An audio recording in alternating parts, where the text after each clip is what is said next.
Welcome to Marketing, Media, and Money, your go-to podcast for proven profitable strategies, secrets, and resources from industry experts and global influencers to help you scale your business, shorten your learning curve, and stand out in a crowded, noisy marketplace. Here's your host, award-winning marketing and media strategist and international speaker, Patty Farmer.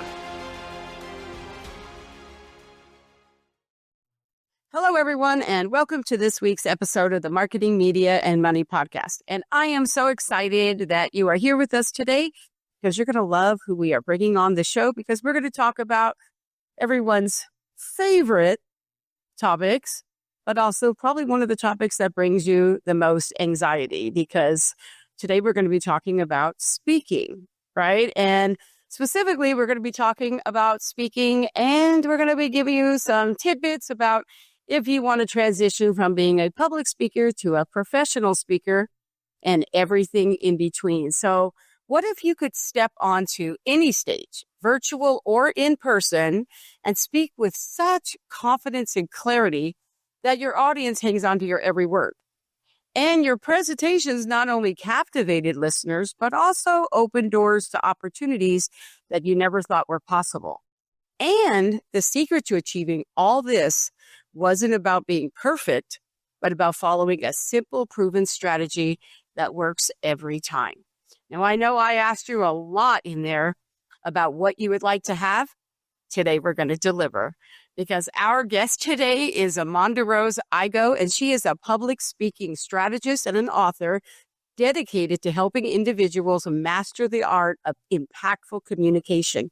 And with her expertise featured on major platforms like CBS, NBC, and Fox News, she's worked with a diverse range of professionals, including TEDx speakers, Emmy Award winners, and best-selling authors. As the author herself of Pain-Free Public Speaking and Share Your Story, she combines actionable advice with a heartfelt approach, helping clients in over 20 countries amplify their influence and achieve their goals through the power of speaking. So, AmondaRose, thank you so much for being here with me today. Thank you, Patty. It's my honor. I'm so excited. I am really excited too. I've known you for several years now, and I'm really excited that we were able to both be able to put this time together, because I think that now more than ever, really people are using speaking, but I think also people really are struggling with presentations and that confidence and clarity that we talked about. So before we dive in, let's kind of step back for a second, right? And what pivotal moment in your career made you realize the transformative power of public speaking, not just for you, but for others? And how can my listeners identify those opportunities in their own lives? Because, we don't wake up one day and just say, oh, you know what, I think I'm going to be a public speaker, right? There's always like some path that gets us there, but it is really about the opportunities in our own lives and recognizing them. So what would you say that was for you? Well, for me, I was a social worker who wanted to change, so I took a job with a nonprofit, and they didn't tell me that I literally have to stand in front of hundreds of people and speak. I had no speaking experience. I had not taken a debate class in high school or college. I was a horrible communicator. Ahs and ums were common in my communication. I had nervous laughter. So even when I spoke, I literally giggled after everything I said, which is like an eraser. And through the process, at the same time that I was in that position and saying, okay, I'm going to figure this out, I was also doing personal development at the same time for the first time in my life. And you can't stay in the status quo when you're doing personal development. So two things were happening. One, I was really learning the art of speaking, because there's an art to it.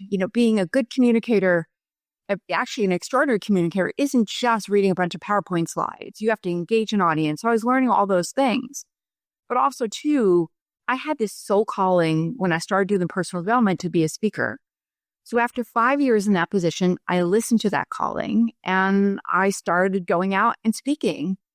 But I hadn't really tapped into actually teaching people how to speak until I was doing a workshop. And then I got this, I'm very in tune with my intuition, and my intuition said, you need to teach them public speaking. They'll never clearly communicate their ideas unless they know how to do it. And that was within a few months of leaving my job. All of that happened. And I've never looked back because I think that we all have gifts and talents. And whether it's usually combined with something, that a message that we want to share, it'll help us have an impact, but also what's that talent, that way that makes you unique as a speaker, that it allows you to really light up the room and tapping into both of those things. I think that makes a lot of sense. I think that for me, I didn't want to become a speaker. And people say, really, Patty? But I really didn't. And I sort of accidentally became a speaker. But that's another story for another time. But with that said, once I did become a speaker, a lot of times people don't know this about me, but I literally got sick for 18 months every single time before I got on stage, like violently ill. Every single time. And it wasn't until I hired a speaking coach and I said, I don't understand why this keeps happening, but I said I was going to do it and I am going to continue to do it. But will I ever be able to do it without being sick? And literally, she said two things that changed my life. One, she said, Patty, it's not even about you. It's not even about you. It's about them. So once I actually realized that took a lot of pressure and stress from me. And then the other thing I realized is that I was trying to be like Patricia Fripp or somebody, right? I thought, oh my gosh, I don't want to wear a soap opera dress. I don't want to make, 3 points, take a powerful pause. That wasn't who I really am. And I really struggled with it. And she said, no, Patty, it isn't about changing you to get in front of people. It's about getting in front of people who want to hear it the way you speak it. And I have to tell you, that changed everything for me. And that was 14 years ago.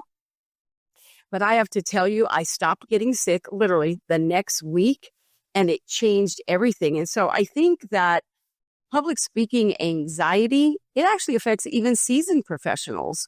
So what would you say is a mindset shift or maybe a exercise that you swear by to ease that fear and enhance that confidence? First, I want to reiterate, too, is that I felt the same way. And here, I had no speaking experience, horribly uncomfortable in social situations. So I really had to work on the mindset part of it as well. And when I started focusing on the audience and not in myself, right, took the pressure off me and really put the focus on them, it became much, much easier for me to stand in front of a room and totally understand where you've been. And the thing that I love to share, and this happened to me when I was doing a yoga teacher training. Now, I wasn't wanting to be a yoga teacher because I was a speaker and a speaker coach trainer, but I wanted to help my own practice. And they use a term called Mula Bandha, which is the same thing as a Kegel, which is that lower lock. And so here's the interesting thing. If you do a Kegel, and I'll explain what it is in a moment for those that might not know, you cannot have a negative thought at the same time, which is insane. It's insane because I used it on myself. I'm like, oh my gosh. So imagine anybody that's listening that might be, oh my gosh, speaking fear is overwhelming. It keeps me from doing what I'm here to do. Think about that thought that you have. Now I want you to imagine that you're going to urinate and they'll do that lower lock. And when you do that lower lock, try to have a negative thought. You can't. So anytime you're going to stand in front of an audience, anytime you're presenting, you feel out of your zone, anytime you're having a difficult communication and you're not clearly communicating at the level that you know you can, do that lower lock and it stops it in its tracks.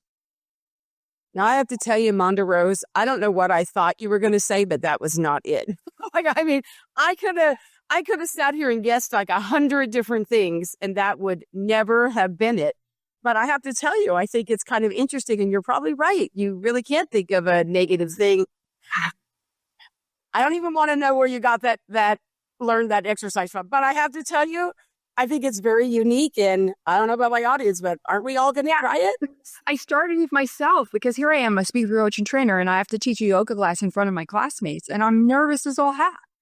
And I didn't know this for, 10, 12 years of owning my business before I discovered that. And I used it on myself. And I've taught hundreds of my clients the same technique, and it works for every single one of them. Well, there you go. So I know that you have this 3-step speaker success formula, right? And you actually have a promise that it'll double or triple results. So I'm not going to ask you to go into the whole thing, really, but could you break down at least one step in detail that the listeners could apply to their next presentation right away? Like, what's something that you could share that like, this is like the value nugget that they could implement right now? Okay. So one of my favorite things to talk about is avoid the data dump. So many, especially women, it's not always true with men, is that we want to, some men, but we want to give so much value to our audience that it leaves our audience's head spinning. We try to cram as much information into that presentation. And then when we do that, what happens to the audience is they check out, they become overwhelmed.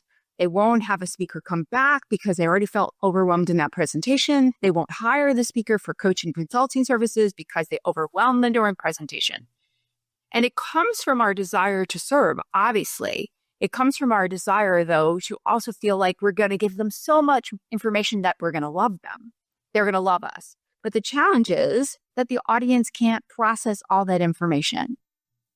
So it's a balancing act between giving information that provides tons of value, but not overwhelming them. And if somebody is a coach or consultant, when they're speaking, what they want to do is provide value, but leave enough out so they're going to want more. They're going to want to hire you for additional services. So if somebody says, well, AmondaRose, I have all this content to share. I don't even know where to begin. The best thing you can do is ask yourself, when you look at that content, do they need to know this? Do they need to know this right now? Or is it something they can learn from you when they work with you privately? Or is this something they can learn if you're speaking to a corporation? Is this something they can learn in the next training level that you're going to provide? So if you ask that question, it'll help you get rid of the information that they don't need to know right now, and you'll avoid the data dump. I think that's really important because I think I was guilty of that when I first became a speaker. I remember I've probably been speaking like a month. So it was really early on in my career. And they had said that, we're going to have Q&A at the end. And I couldn't figure out why nobody ever had a question. Like 0 questions. Like there was no questions during the Q&A. And I was thinking, oh my gosh, I could have gave them even more information if I didn't know that nobody was going to ask me a question. And so I finally went back to my coach and I was like, you know what happens when I'm speaking, like nobody ever asks me any questions. You think I'm not giving them good enough information? She's like, no, you're probably giving them too much information that they're thinking to myself, oh my goodness, you've already told us so much, right? That I have to process that I don't have any questions to ask you because I'm already overwhelmed. And then she gave me like this framework and formula that kind of works for that. And it literally changed everything as well. And so you're right. I think it is easy in the desire to serve, like what you said, that I think it's really important to know that I think a lot of times they want to know what the next step is. And in this case, selling is service, right? Because what a disservice we would be doing to somebody if we literally gave them all this value and then we didn't tell them what the next step was going to be, right? So I think that's a mind shift in itself. What you say? Absolutely. Absolutely. Because if we don't serve them afterwards, how are they going to really implement everything that they learned and also go to the next level? They can't. And if we don't give them an opportunity to do that, we're basically slamming the door on them and say, hey, that's it. I'm going to leave you right here. And if you implement, great. If you don't, oh, well, what can you say?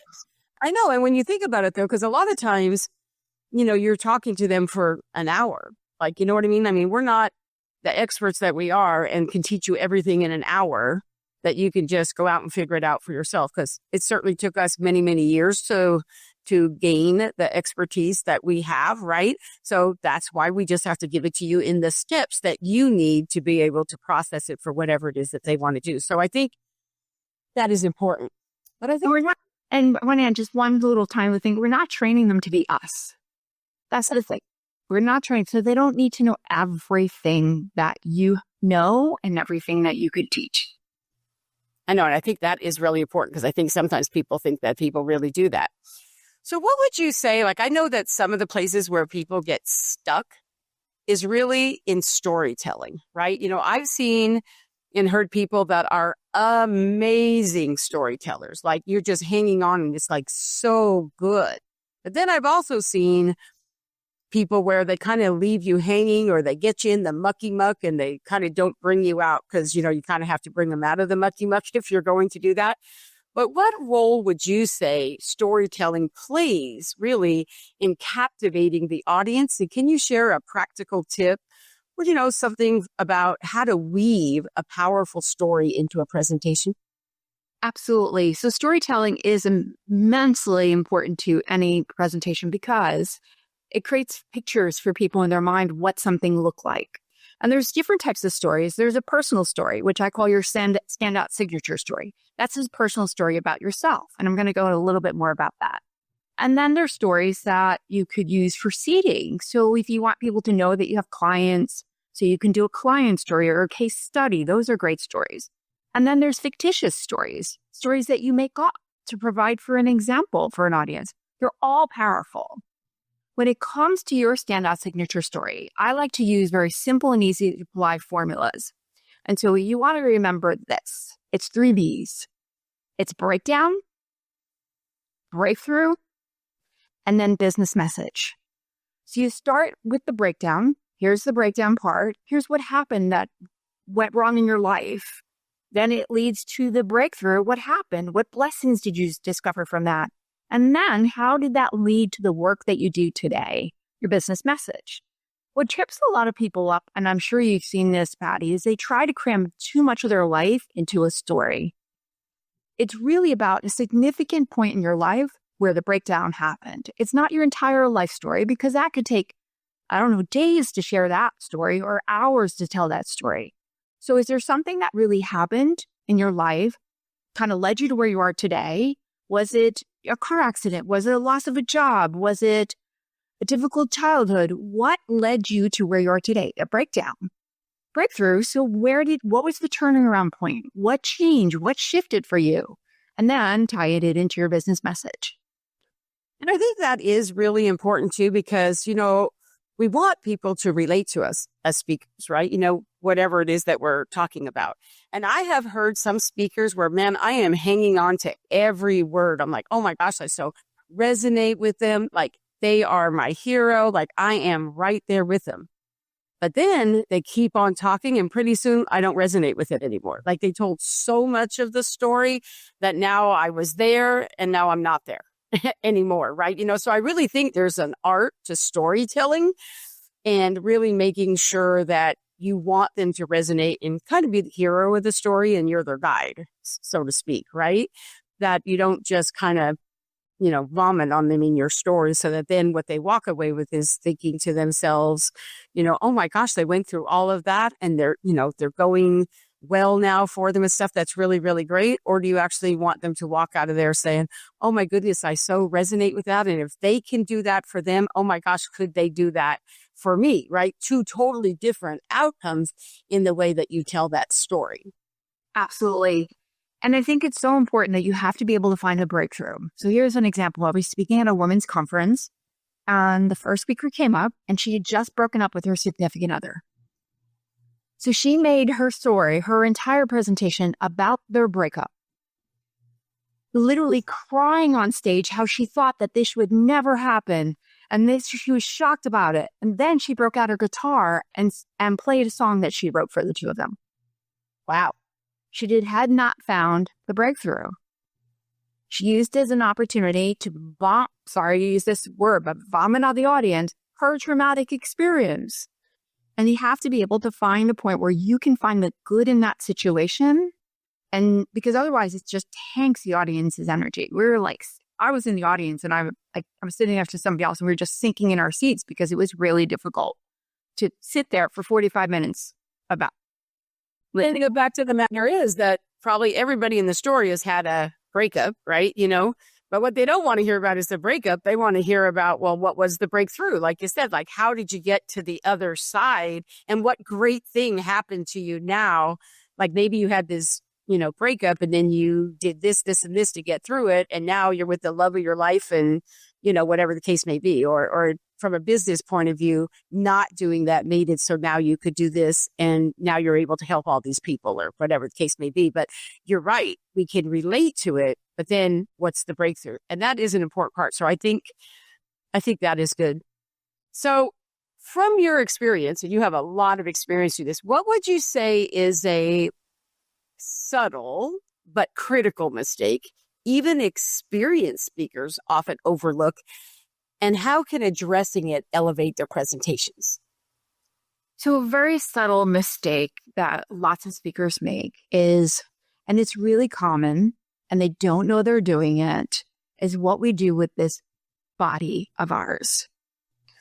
And lots of speaker trainers don't talk about it because it's not as sexy and unique as getting booked to speak and signature talks and all that good stuff. But your audience's mind is watching everything that we do. So our communication is not only the words we say, it's what we do with our body language as well. So what happens is on a subconscious level, the audience is registering these micro movements that we do. So it could be subtle as closing our tips of our fingers.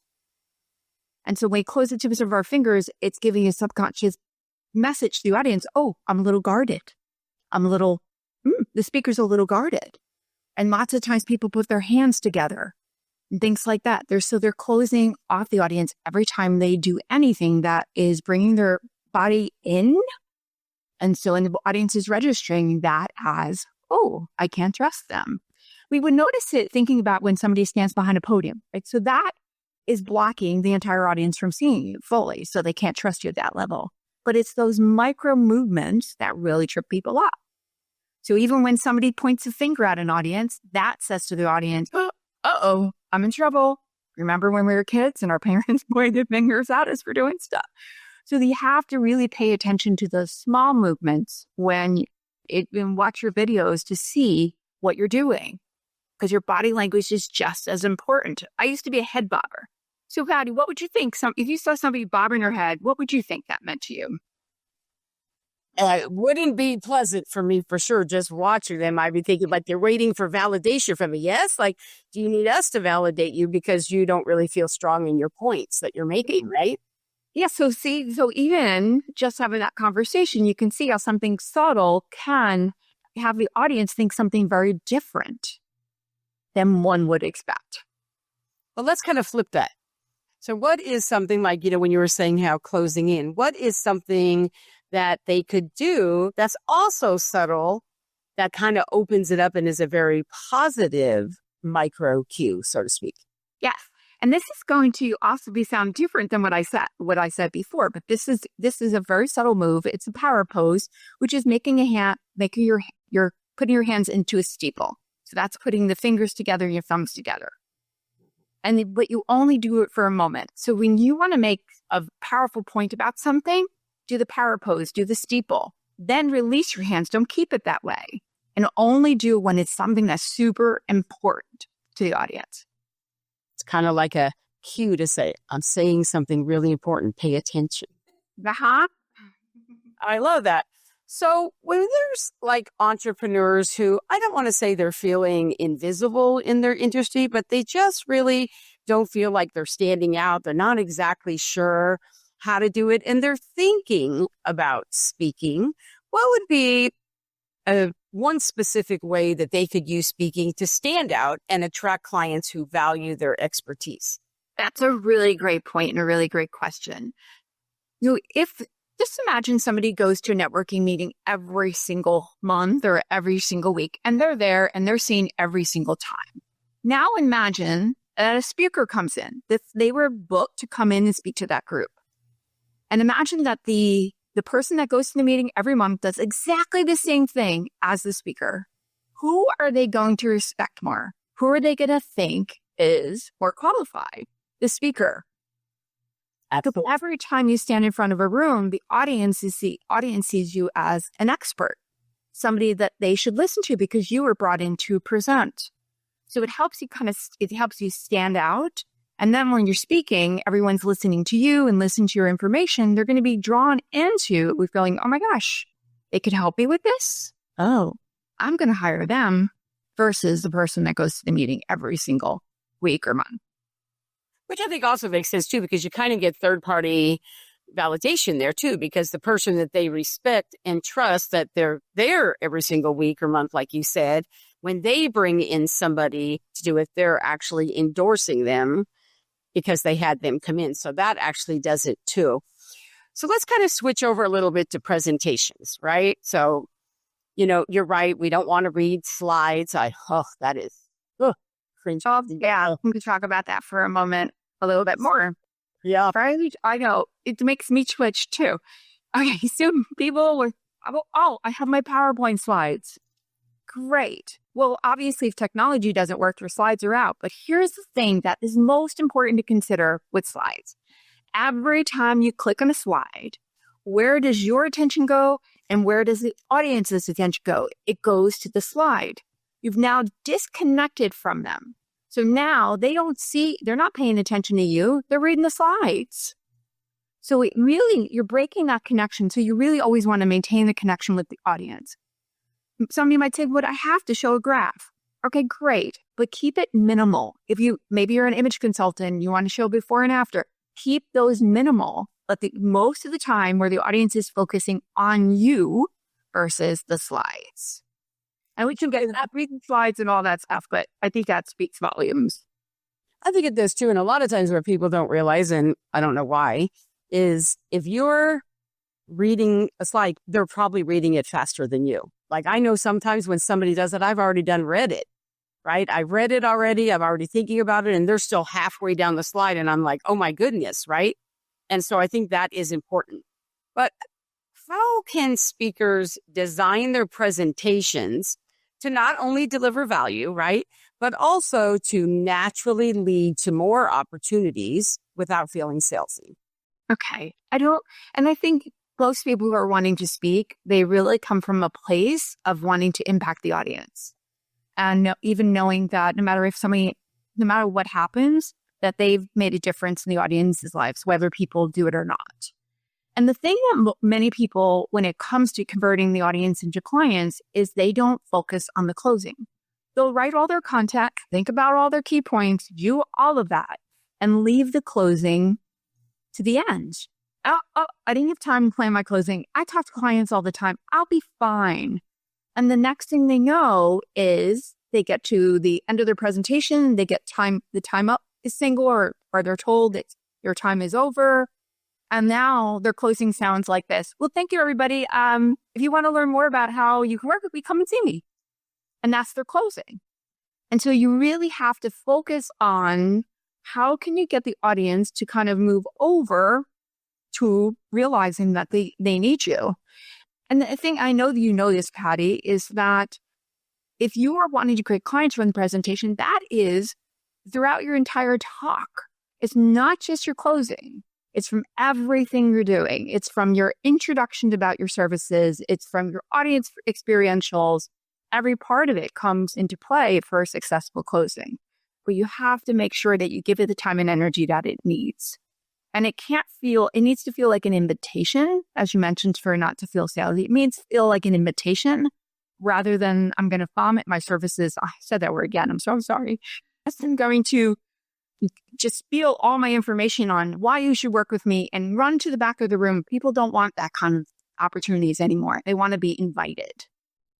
I think it's more personal, right? And people like it so much better. And I think it really does make sense. So let's switch a little bit over to virtual, right? Virtual presentations. What's the biggest challenge that speakers face in maintaining engagement during virtual presentations? And what's one technique you've seen that works brilliantly to overcome it? Okay. So virtual, as we know, when the pandemic hit, lots of speakers were speaking virtually. There was more opportunities. And some people have relied on the slides and not really focusing on the interact with the audience because they need that engagement. Otherwise, they're going to check out. And so, yes, using the chat and saying, type yes into the chat, or what is your biggest takeaway? All those things are important because it does keep the audience involved. But one of the things that I love is actually having a plant in your chat thread. So what does that mean? It's somebody in there who's going to say, oh, that was great. I love that. So what happens is by having one person start to engage, people start to also engage. So they're kind of following that lead from that person. And it is kind of like a little subtle way, just having a supporter there to kind of praise your presentation, keep the chat going where you don't have to focus as much on it, where they're doing the activity for you. It can be an assistant. It could be a team member that's part of the corporation that's presenting. It could be anybody that you want who can kind of keep that thread going. I have some people that I have worked with, obviously. And a lot of times when they're doing like a workshop or whatever, they'll come to me and they say, hey, Patty, how'd you like to come back and do a refresher and stuff? And that's how I thank them per se, right? I'm coming back. I like having the refresher. And also, if you're a speaker, I actually love going the second or third time because the first time I was there for the value and the information. The second time I like to go to watch how they do it, like watch how they do the close. How do they interact? How do they transition? You learn a lot, like how do they do the offer? Like sometimes it's like, what's the funnel and how do they market it? So I love all those things. And the third time you really get to kind of hone in. But I do love you called it a plant, but I do love being able to come back because I know their content. Right? I have been there before. And so I always love to serve them. That was a great opportunity to let me come back. And I will always serve them in the chat by, saying engaging things besides, yes or no, and saying, oh, yes, I worked with them. That was something they really helped me with. I love the way, those type of things. And I think it's a way that we serve and support the people that we care about. We've hired them before, or, for whatever reason, maybe it was a free webinar or something that you did, but their content enough in a way to support them. I think that's actually really a great way to serve and support your power partners, your colleagues in the speaking business as well. So I always love to be able to do that whenever I can. And then it's a beautiful opportunity. Obviously we give and we always receive back. And so it's a wonderful opportunity to because they're going to remember you every single time you do that. So when there's a speaker spot or something happening, they're more likely to say, oh, this person supported me. This person is here. This person, I've seen them again. Out of sight, out of mind. So be in those places that you want to be seen. Absolutely. And they're always so thankful when you do it too, that they'll usually shout you out. Like they always say to me, it's like, oh my gosh, Patty, thank you so much. For those of you who don't know, Patty's a marketing genius, like whatever, right? So they kind of do those little subtle shout outs for you too. So it's just kind of one of those things about giving back, right? Yep. So I know, AmondaRose, that you work a lot with top speakers, right? So in your work with top speakers, what habits set them apart? And which of those habits can anyone implement today? Like for those that are listening, what are some habits that they can implement today to start improving their speaking skills? I love that question, as well as all the questions you asked me. So most people think, oh, if I just put speaker on my website, or I announce some speaker on LinkedIn, or I tell a few of my friends, opportunities, you're just going to roll in because I'm just amazing and I have such great content and everyone loves me when I speak. It's not the way it works. You have to be super proactive about those speaking engagements. 20 years ago, yes. If you were trying to promote yourself as a speaker, it's much easier. It was much easier. Today, there's millions and millions of people who want exactly the same gigs that you want. So one thing you want to remember is your contacts are your number one most important. So you want to reach out to people that you know and see if they know somebody who's looking for a speaker, or if they have an idea of a contact, because you already have a relationship with them. And the second part is you need to go out and find speaking engagements and apply over and over and over again. Now, if you're smart about it, which I know the listeners are, is you want to keep your speaker one sheet, your bio, your talk description, all that stuff super handy, because when you go and apply, literally cut and paste. That's all you're doing, is taking the same information and repeating it over and over again. I love that. I actually have a Trello board, and every one on my Trello board here's all the things. Here's my topic, the description, the takeaways they're going to get, the downloadable freebie I'm going to give, what it actually leads to, like all of those things. And people have said to me all the time, oh, Patty, when we ask you for stuff, like you give it to us right now, because it's so easy. It's actually easy for me because then I don't have to go find it too. But I think early on I would be like, oh, where did I put that? So there's kind of just those things that just little things, but actually they remember when they're hiring someone, how well you communicated, how fast did you get them the information they needed? Those are all the things that help you to really stand out from, other speakers and are going to help you get the gig when maybe somebody else talks the same thing that you do and the same topics, right? Whatever, but why did they hire you versus somebody else? These are some of the little habits, that you can have that will make you stand out. Yeah, you don't want them to feel like they're herding cats. And this happens all the time. I'm going to say from a person who did a summit where I actually got to interview Jack Canfield, which was really cool. And I'm going to say 25% of the speakers, we had to herd cats, contact them repeatedly over the information that we needed and the steps they were supposed to take. You don't want to be that person. You want to be the person who's ready to provide the information and gets it done and gives them everything they need, because you know why? That door can be opened up for another opportunity because you were so great to work with. No, I think that's so true. So say there's someone who feels like they've kind of mastered, per se, public speaking, and now they want to transition into a professional speaking career, right? What would be an advanced strategy they can implement to position themselves as an in-demand expert and expand on those opportunities?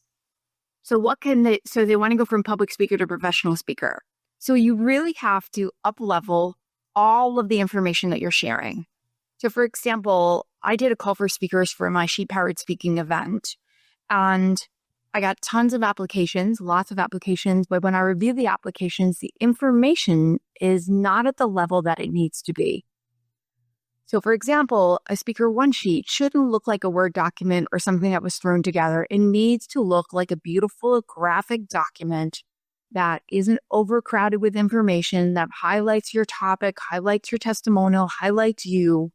And you need to provide that really higher level.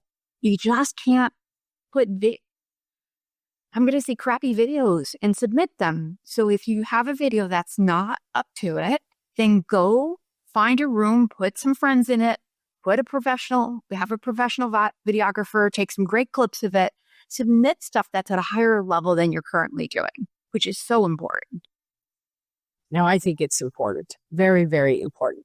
Because otherwise, they'll just be seen as the person that's just trying to get into speaking, and you have to act as if and show up as you are, as you want to be, and then you just keep getting better and better at what you submit. Yes, and I'm going to kind of say something that's probably a little controversial right now, but I think that after the pandemic and with so many people having to pivot to virtual, a lot of times people that were speaking, say at networking meetings or, small little groups, all of a sudden now are saying that they're speakers.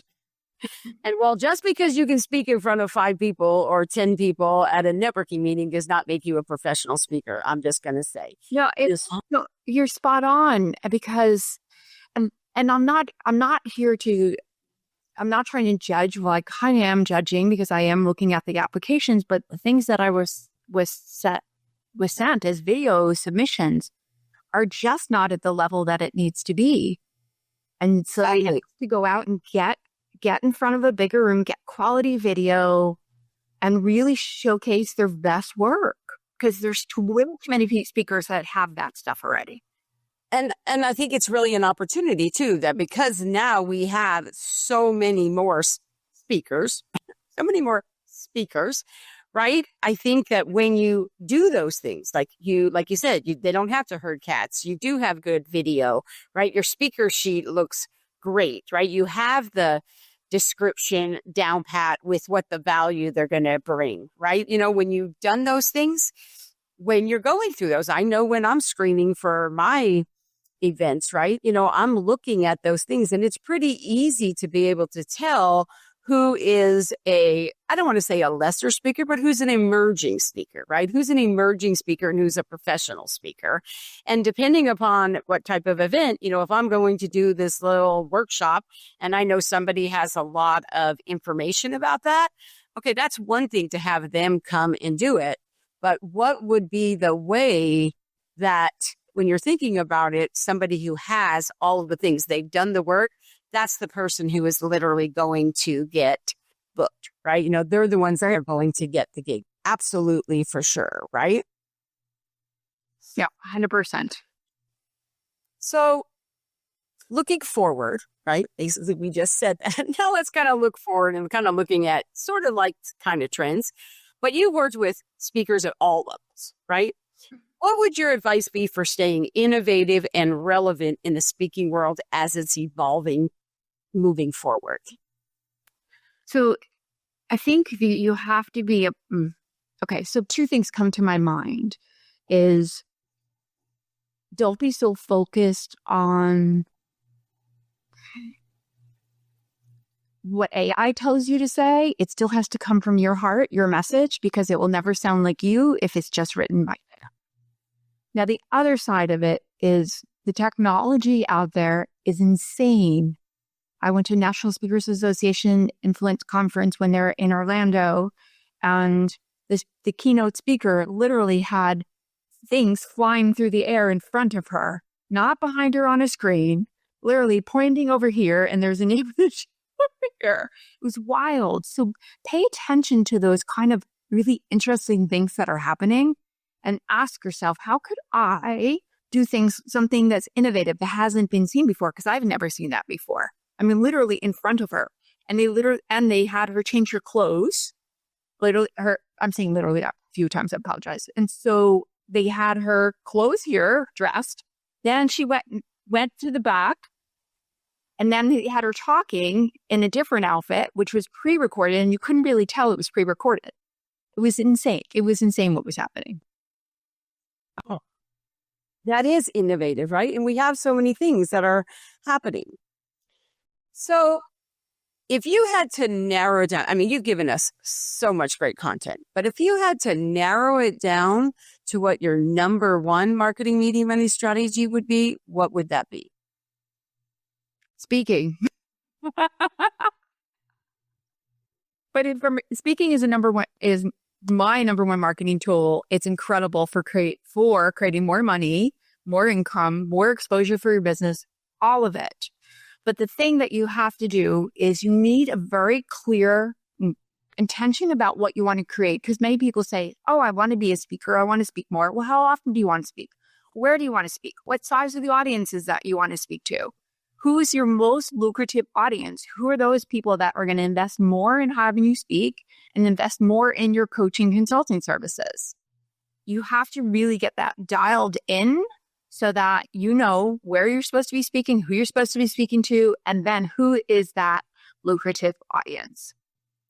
I think that's really important. And you came bearing gifts. I love people who come with gifts. And I think that for everything that we've been talking about, from professional speaker to public speakers to, emerging speakers, right?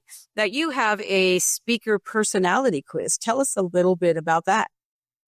Thank you for asking. So the speaker personality quiz lets you know what type of speaker you are. And so you all bring different energy, different vibe, different type of information when we speak and how we present it. And so our personality is important, but how then do we know what type of personality you are? What are our strengths and what are our weaknesses?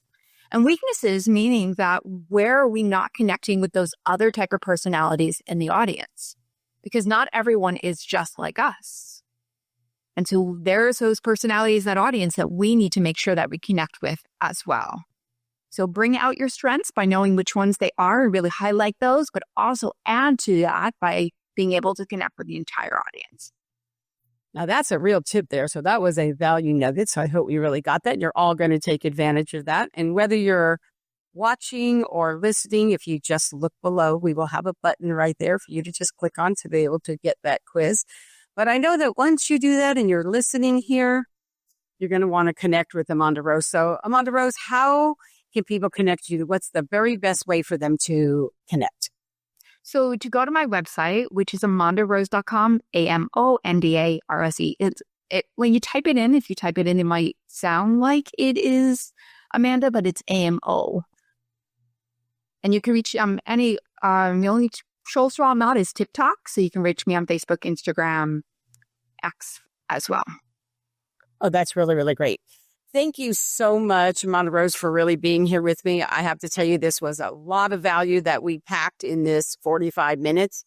But I have to tell you, like, I even learned a tip or two myself, and I've been a speaker for 14 years. So I think it is really important to stay ahead of the game. And I know that you have a lot of things that you're going on. You're working on some projects. I just think I read on social media about bringing back your event even. So I think that is really powerful too. So you're going to want to check in with her about that as well. But reach out and connect to her. So no matter where you are in the speaking world right now, whether you're thinking about it, whether you're kind of got your toe in the water, but could use a little bit of help moving forward, or whether you've pretty much mastered public speaking and you want to become a professional speaker, she is an expert in this space. So I would suggest that you reach out to her. She's always got some great content going on, and she's really easy to get a hold of. And I have to tell you, she's everywhere on social media. So however you like to get your content, she makes it really easy to do that. So thank you so much